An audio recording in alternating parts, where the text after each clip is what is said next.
നല്ല തണുപ്പുണ്ടല്ലോടാ രാജപ്പ. ശരിയാണ് ആശാനെ, തണുപ്പ് അറിയാതിരിക്കണ ദിവസം മറ്റവൻ അടിച്ചാൽ മതി. പക്ഷെ ആശാൻ തൊടില്ലല്ലോ. അതെ, സ്വയബോധത്തോടെ വേണം വേട്ടക്കിറങ്ങാൻ. അല്ലെങ്കിൽ തോക്ക് അവനാന്റെ നെഞ്ഞത്തേക്ക് എന്നെ തിരിച്ചു പിടിച്ചെന്ന് വരും. വെടി വയ്ക്കാൻ അറിയാവുന്നവൻ എത്ര അടിച്ചാലും ഉന്നം പഴക്കില്ല. അതൊന്നും നീ പറയണ്ട. ഒരു കാലത്ത് ഞാനും വലിയ വെടിക്കാരൻ തന്നെ ആയിരുന്നു. എന്നാ വെടിയാ? എന്നാ വെടിയുന്നോ? എടാ, മുക്കത്ത് മൂസാന്ന് കേട്ടാലേ ആ കാണുന്ന മലയിലുള്ള വലിയ വലിയ മൃഗങ്ങളൊക്കെ കിടുകിട വെറുക്കായിരുന്നു. ഒരു ദിവസം ഞാൻ തോക്കേറ്റൊന്ന് വേട്ടക്കിറങ്ങി. കാട്ടിലോ അതോ കടലില്? എടാ, കാട്ടിലല്ലാണ്ട് ഓടാണ്ട മലണ്ണാനെ വേട്ടക്കിറങ്ങല്. ഞാൻ തോക്കേറ്റ് മുന്നോട്ട് പോകുമ്പോ ഞാൻ നേരെ മുമ്പിൽ നിൽക്കുന്നു. ആര്? നമ്മുടെ ഈ ആശാനോ? ആശാനല്ലടാ, ഒരു കൊമ്പനാന. കൊമ്പൻ തലയും കുരിക്ക് എന്നെ കൊള്ളങ്ങനെ വരുമ്പം കൊടുത്ത് ഞാനൊരു പടി അതാ കിടക്കണു. ആനയോ? ആനല്ലടാ, ഞാൻ തന്നെ ചെയ്താനെ. എങ്ങനെ വീണെന്ന് ചോദിക്ക്. എങ്ങനെ വീണ്? സ്റ്റെപ്പ് തെറ്റിപ്പോയി. ഒന്ന് നിർത്തുന്നുണ്ടോ രണ്ടുപേരും? വാ വിളിച്ച രണ്ടും വീരന്മാരാ. വേട്ടയ്ക്ക് വരുമ്പോഴാ ചളവാടിക്കുന്നത്. ഇപ്പൊ മനസ്സിലായല്ലോ, വേട്ടക്ക് പോകുമ്പോ സൈലന്റ് ആയിരിക്കണം. അതല്ലോ.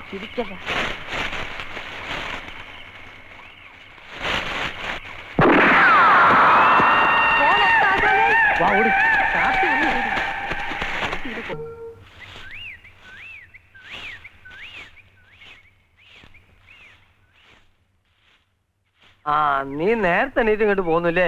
നേരത്തെയോ? മണി എത്രയെന്നാ വാപ്പേന്റെ വിചാരം? പോരാന്നേരം ഒരു 100 വട്ടം ഞാൻ വിളിച്ചു. അതിനെങ്ങനാണ് മോളെ? ബാപ്പ നേരം വെളുക്കാൻ കാലത്തല്ലേ വന്ന് കിടന്നത്? പിന്നെ നേരം വെളുക്കോളം മലമറിക്കലല്ലേ പണി.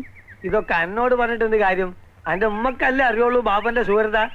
കാട്ടാന കാട്ടുപോത്ത്, കരടി പാമ്പ് കാട്ടുപോയി. ഇതൊക്കെ ഒരു കാലത്ത് മുക്കത്ത് മൂസാന്ന് കേട്ട കിടുകിട്ട വർക്കായിരുന്നു. മനസ്സിലായില്ലേ? മതി, രാവിലെ തന്നെ ബാപ്പ ഇങ്ങനെ ഉണ്ടയില്ലാത്ത വെടിവെക്കല്ലേ. ആ, അതുപോട്ടെ. വേലാശാൻ എണീറ്റുണ്ടോ? എഴുന്നേറ്റ് അടുക്കളയിലുണ്ട്. ആ, ഒന്ന് പോയി നോക്കട്ടെ.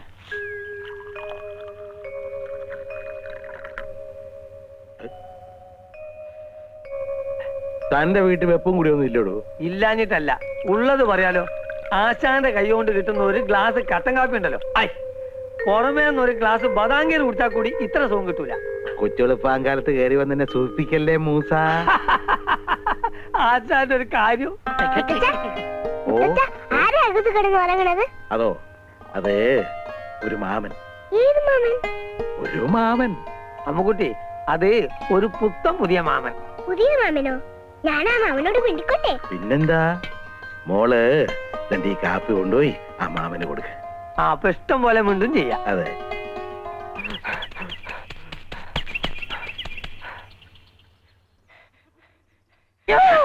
അയ്യോ, ചേട്ടൻ എന്ത് പറ്റി?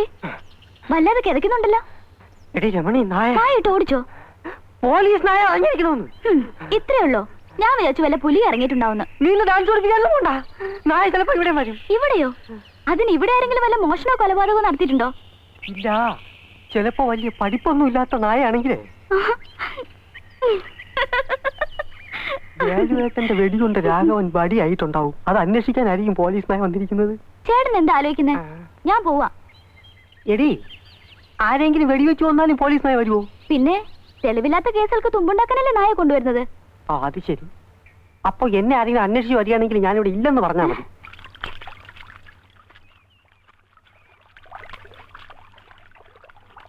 ആമിന, ഒറ്റയ്ക്ക് നിന്നാണോ തുണി തിരുമുന്നത്? ഒറ്റയ്ക്ക് നിന്നാ വല്ലരും പിടിച്ചോണ്ട് പോവാ. വല്ല കാട്ടുമൃഗങ്ങളും വന്നാൽ ആമിനയ്ക്ക് പേടിയാവൂലേ? എന്നിട്ട് നിങ്ങളെ കണ്ടിട്ട് നമ്മള് പേടിച്ചില്ലല്ലോ. ആമിനയുടെ തമാശ കേൾക്കാൻ എനിക്ക് എന്ത് ഇഷ്ടമാണെന്നറിയാമോ? ആ, അലക്ക് നിർത്തിയിട്ട് വേഗം കുളിക്കാൻ നോക്ക്. ആരെങ്കിലും വരുന്നുണ്ടോ ഞാൻ നോക്കിക്കോളാം. നിങ്ങൾ മര്യാദയ്ക്ക് ഇവിടുന്ന് പോണുണ്ടാ? നമ്മൾ 2 ജാതി ആയതുകൊണ്ടാ ആമിനയ്ക്ക് പേടി. അതൊരു പ്രശ്നമേ ഇല്ല. ഹിന്ദു മുസ്ലിം മതമൈത്രിയുടെ ഒരു മനുഷ്യ ചങ്ങല കൂടെ സൃഷ്ടിക്കും. അയ്യോ, ആടാ, ജാതി മാറും മാറുന്ന സ്നേഹിക്കാൻ പറ്റിയ മോന്ത നായിന്റെ മോൻ ഇനങ്ങാന്റെ മോളെ പിന്നാലാണ് എന്റെ എല്ലാവരും മനുഷ്യരങ്ങാണ്ട പോവാൻ പറഞ്ഞപ്പോ പിന്നെ നിൽക്കണം. ഈ കാര്യത്തിൽ മൂസാക്കെ ഞങ്ങൾ അനുഗ്രഹിക്കണം. ഇങ്ങനെയൊക്കെ മൂസാക്കെ സഹായിക്കാൻ പറ്റും. കളന്ന നായിന്റെ മോളെ ഇനെങ്ങാനും എന്റെ മോളെ പിന്നാലെ അറിഞ്ഞില്ലെങ്കിൽ ഒരു ഒറ്റ മയ്യത്തി ഞാൻ എടുക്കും കേട്ടോ.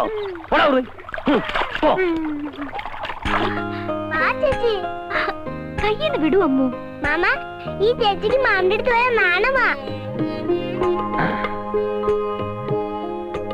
മാമിന് തരാൻ ഈ ചേച്ചി ഒരു കൂട്ടം കൊണ്ടുവന്നിട്ടുണ്ട്. എന്തത്? ഒരു ഓയിന്റ്മെന്റാ. ഇത് പുരട്ടിയ മുറിവ് പെട്ടെന്ന് ഉണങ്ങുന്നു പറഞ്ഞപ്പോ അമ്മ പിന്നെ എന്നെ ഇവിടെ നിർത്തിയില്ല.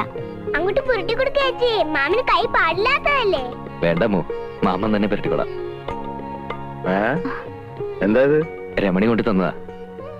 ആഹാ, എന്റെ മരുന്ന് ഫലിക്കുന്നില്ലെന്ന് തോന്നിയോണ്ടാണോ നീ വേറെ മരുന്ന് കൊണ്ട് കൊടുത്തത്? വാ അമ്മു. അവിടെ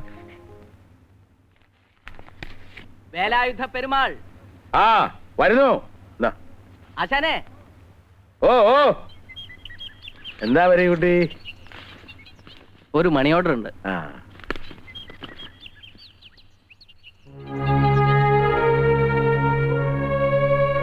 തിരിച്ചയച്ചേര്. തിരിച്ചയക്കാനോ? ആ. എന്ത് പറ്റി? വേണ്ടടോ, ഇനി ഈ പണം എനിക്ക് വേണ്ട. അപ്പൊ കൈപ്പറ്റുന്നില്ല. ആ, എന്താ മണി ഓർഡർ തിരിച്ചയച്ചത്? അത് വേണ്ടെന്ന് വെച്ചു. അതെന്താ? ഈ ജോലി ചെയ്ത് കിട്ടുന്ന കൂലിക്ക് അധ്വാനത്തിന്റെ ഫലം എന്നാണല്ലോ പറയാ. ഇതുവരെ അധ്വാനം ഇല്ലാതെ ഒരു നിമിഷം കൊണ്ട് ചെയ്തു തീർക്കുന്ന ക്രൂരകൃത്യത്തിനുള്ള കൂലിയാ. ഞാനൊരു സെൻട്രൽ ജയിൽ ജീവനക്കാരനാ. സെൻട്രൽ ജയിലിൽ എന്ത് ജോലിയാ? ഈശ്വരൻ വിചാരിക്കുന്നതിലും വേഗം മനുഷ്യജീവൻ ഒടുക്കുന്നയാളാ. ഞാനൊരു ആരാച്ചാര. ആരാച്ചാരെന്ന് കേട്ടപ്പോ തനിക്ക് പേടി തോന്നുന്നുണ്ടല്ലേ? മനസ്സുണ്ടായിട്ട് ചെയ്യുന്ന ജോലി അല്ല രാഘവ, പാരമ്പര്യമായിട്ട് കിട്ടിയതാ. ഓരോരുത്തരെ തൂക്കിലേറ്റുമ്പോഴും ആരാച്ചാരന്മാരുടെ മനസ്സിന് കരുത്തും ധൈര്യം കിട്ടുമെന്ന് പറഞ്ഞു കേട്ടിട്ടുണ്ട്. പക്ഷെ എന്റെ കാര്യം നേരെ മറിച്ച. ഇനി എനിക്ക് തൊഴിൽ ചെയ്യാൻ വയ്യടോ. തനിക്കറിയാവോ, ഒരുപാട് പേരുടെ കഴുത്തെ കറുത്ത തുണിയും കയറും കെട്ടിയവനാ ഞാൻ. അന്നൊന്നും എനിക്ക് ഒരു വിഷമം തോന്നിയില്ല. പക്ഷേ ഈ അടുത്ത കാലത്ത് ഒരാളുടെ ജീവൻ ഞാൻ ഒടുക്കി. ഒരു മമ്മാരുടെ. വലിയ കുറ്റമാണ് അവൻ ചെയ്തത്. പക്ഷെ കഴുത്തെ കയറിട്ടപ്പോ എന്റെ ഉമ്മായും കുഞ്ഞുമോളെയും കാണണമെന്ന് പറഞ്ഞ അവൻ പൊട്ടിക്കരയായിരുന്നു. കറുത്ത തുണിക്കുള്ളിൽ ഞെരിഞ്ഞമർന്ന മമ്മാരുടെ കരച്ചിൽ കേട്ടിട്ട് അവന്റെ ആരുമല്ലാത്ത ഞാൻ പോലും തകർന്നു പോയിടോ. അന്ന് ഞാൻ തീരുമാനിച്ച മേലില്ല കയറി ഞാൻ തൊടില്ല. ആ കാശും എനിക്ക് വേണ്ട.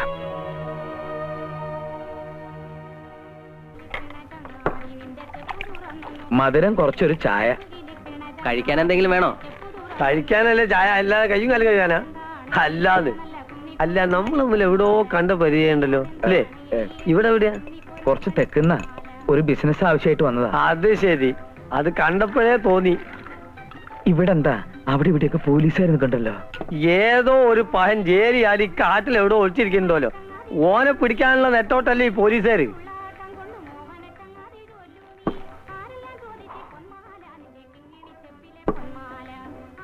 ഇവിടെ ആരെങ്കിലും അവനെ കണ്ടിട്ടുണ്ടോ? എവിടെ കാണാൻ? ലോകത്തുള്ള പോലീസുകാർ മുഴുവൻ നോക്കിയിട്ട് കണ്ടില്ല. എന്നിട്ടാ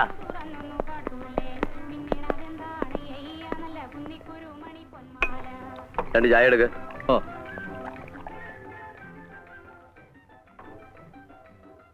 അപ്പോ അവൻ ഇവിടൊക്കെ തന്നെ ഉണ്ടെന്നുള്ളത് നേരാ അല്ലേ? ആണ്. ആ കാണുന്ന പുഴയുടെ അക്കരെ ഉണ്ടെന്നാ പറയണേ. അങ്ങോട്ട് എങ്ങനെയാ പോവാ? നീന്താനും അറിയോ? പിന്നെ എങ്ങനെ പോവാനാ? വഞ്ചി ഇപ്പൊ കൂടെ? ഓ, പോവാ. പക്ഷെ വഞ്ചി ഉണ്ടോ നിന്റെ കയ്യില്?